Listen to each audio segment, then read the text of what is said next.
So, I'm Penn, and I'm part of the Construction Blockchain Consortium, which was set up by UCL about 2 years ago now. It's a consortium, it's a club. And what I'm just going to do briefly is update those of you who know about it and have been participating in it already, of where we are and where we've got to, and explain to those of you who are new to this just what it is that we do. So there's an awful lot going on in the technology world at the moment. You can think about it, computers are just coming in to every field of our life, and construction is actually a leader in implementation of technological solutions for various things. You can think of distributed ledger technologies as being just the latest in that bunch. But I'm going to suggest that actually they're not just the latest, but they are a particularly important and transformational class of innovation. And good reasons for this, some of which you've already been hearing about. Who are we? Well, we're a bit sort of male and pale, I've noticed, but we're a bunch of people who have come together, starting in the university with Phil Treleaven, who's our Professor of Computer Science and does a lot of work in financial computing. Myself, I'm the Dean of the Bartlett, which is the Faculty of the Built Environment, and think about architecture and planning and construction and how all of those things also depend on computing. Abel, you have seen. And then there's a team that comes from a whole range of different places, in industry, in other parts of academia, partly in UCL, partly in other universities. We cover a whole range of different areas, as you can see, and have a technical committee that brings together people from across different areas of interest, from legal and fintech right the way through AEC. As a university, we're particularly interested in research. It's what, for us, running a consortium of this sort is a way to get at good research questions that then become a subject that we can bid to the government's research councils for us to research into. And it's a way of engaging that research so that it becomes useful in the long run, because the questions come from industry. And in that way, we can make sure that this isn't just an academic interest, it's a real sort of user pull dimension to constructing research. I'm going to skip through this very rapidly. It relates, as we've heard, very closely to BIM. The idea of there being a single point of reference, if you like, for all information is absolutely crucial. And the idea that by putting together distributed ledger with building information modeling, you can actually solve several problems. Yes, and those problems are not just what the data are, but as we've just heard, the veracity of those data.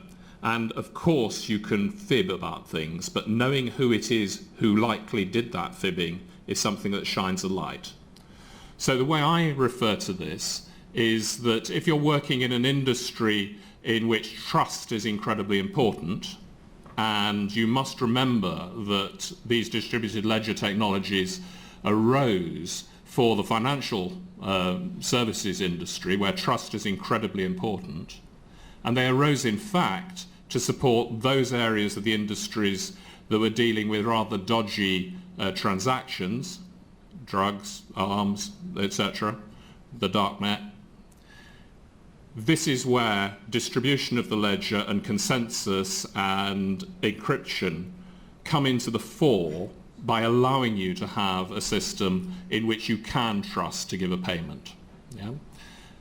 Now let's transfer that into the construction sector. I'm not saying that we're quite as bad as these others, but trust is all important.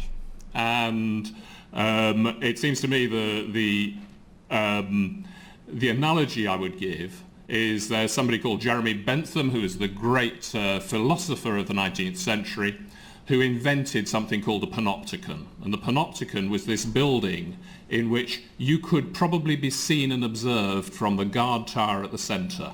You didn't actually have to know that there was a guard in there. It was just possible that they were there. They had slots so they could look out without you seeing them.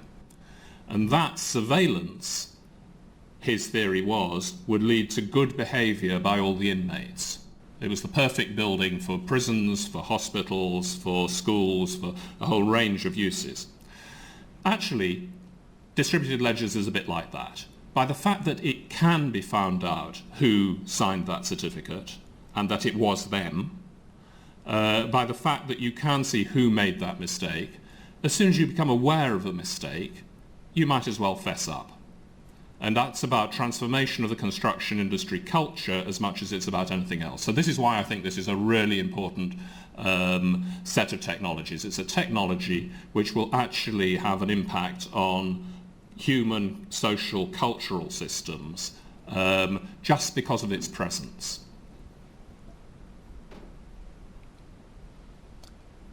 Of course, once you have a verified single source of data, then what you can do, to a limited degree to start with, is to automate transactions on those data. Rather than having to have somebody human go back and say, are these the right data, have they been signed off, etc., etc., the computer can see that it's on the blockchain, and because it is there, then the transaction can take place. So that's all smart contracts are. They are, if this, then that, type very simple statements. They're not legal documents in any grand sense. They're just transactions, procedural, on the basis of states of data. So we're facing a world in which there's an awful lot of change going on. The grand challenges we have at UCL about sustainable cities or intercultural interactions, the World Economic Forum's list of big global challenges, these are all happening at the moment.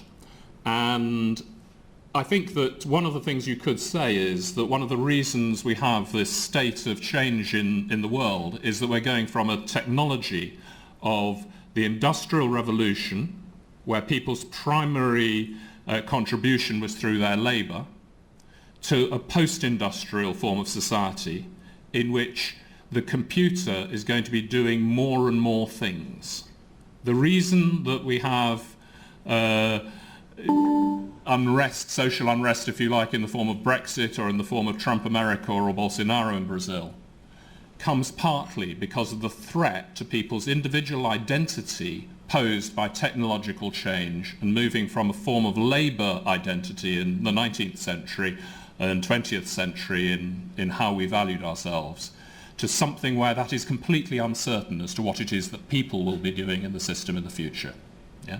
As we automate all these systems, a whole lot of jobs are just going to go to the wall. Now, in that situation, trust is going to be all the more important. And so this as a set of technologies that impact on that seem to me to be absolutely central and crucial. So what we're doing in the blockchain, in the CBC Construction Blockchain Consortium, a series of work streams. We've got financial and legal, we've got design and construction processes. I'm looking at things which are to do with culture, compliance and policy, so the sorts of things I've just been mentioning. And then there are operational use and building management systems, supply chains and so forth as well. And we've got a series of us engaged in that set of processes. We've been putting together an open source project to make it easy and swift to start to experiment with things. And this is sitting in GitHub. It's open source, it's free, and it's something to which one can contribute. If you want to know more about that, then talk to Abel in the break and see how to get at it. We welcome interaction with this. A series of starting places on this, smart AEC and financial procurement as work package, distributed building information models, and policy and regulation are our starting points, but those, these are expandable. Project architecture looks horribly complicated. I think I might skip this. We've got a whole series of things we're doing, and we've got a sort of a model for how we're making it work. Yeah, let's move on. So we've got a conference coming up in Paris this June, organised in a series of work streams. Again, this is with CISTB? CSTB. And I think it's going to be quite an interesting process to see how that conference brings people together and brings people are talking about this all around the world, and it's actually really timely.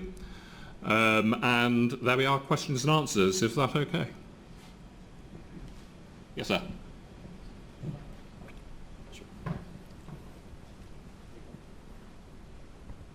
I can see all your data is distributed worldwide with multiple copies.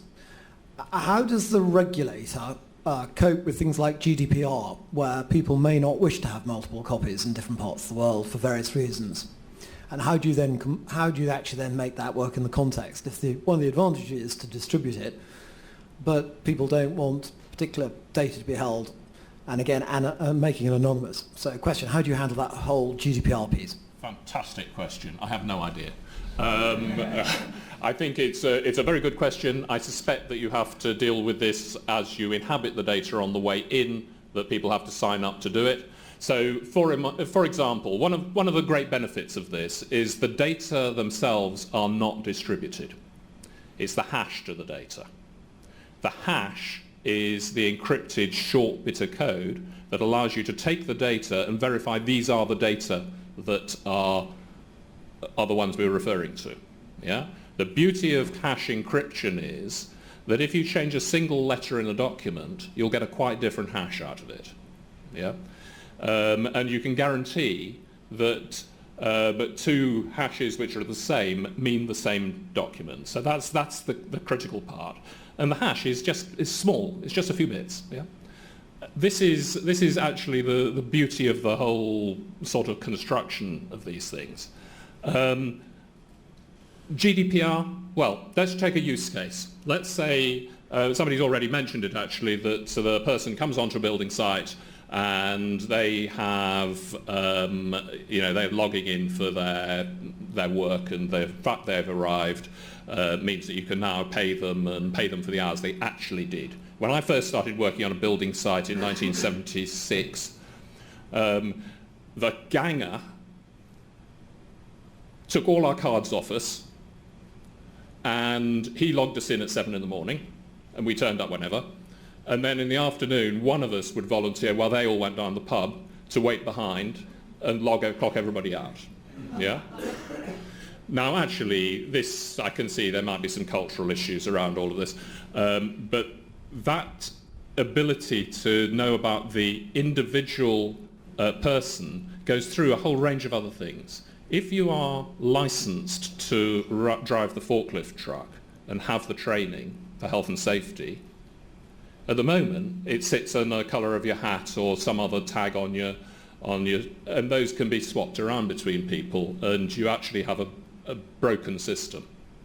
But the idea that all of your training would be logged in a passport that you have as an individual, that actually you could carry with you, that then is taken to the next contractor that you go and work for, gives you ownership of your personal data in such a way that you could see a great improvement in efficiency and safety and so forth. So it may be there's GDPR, but it may be the opposite, that actually it's about empowering the individual.